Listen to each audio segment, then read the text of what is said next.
Ես չեմ լքի մեր սուրբ նախնիներից ավանդ մնացած մայրաթոռը։ Եթե հայ ժողովուրդը չի կարող թշնամու առաջխաղացումը կասեցնել, եթե իզորու չէ փրկելու մեր սրբությունները, ապա ես ինքս սուր կվերցնեմ ու կընկնեմ մայր տաճարի գավիթում, բայց չեմ հեռանա պապերից ավանդ մնացած սուրբաթոռից։ Սա Գևորգ 5-րդ Սուրենյանցի վճռական կոչն է Սարդարապատի ճակատամարտի բախտորոշ օրերին Արամ Մանուկյանին ու Երևանի պարետ Արշավիր Շահխաթունուն, որոնք պահանջում էին ապահովությունից ելնելով թողնել Մայրաթոր Սուրբ Էջմիածինը եւ պատսպարվել Սևանում։ Գևորգ 5-րդ կաթողիկոսը ոչ միայն մնում է, այլև իր քաջարի կեցվածքով հաղթության առաջնորդում հայ զինվորականներին ու ժողովրդին։ Երբ հայոց կաթողիկոսը կտրականապես մերժում է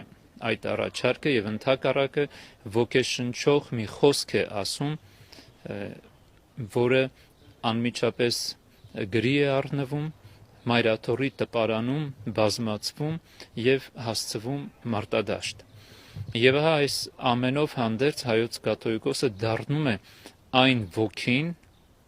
այն զորությունը աստվածային,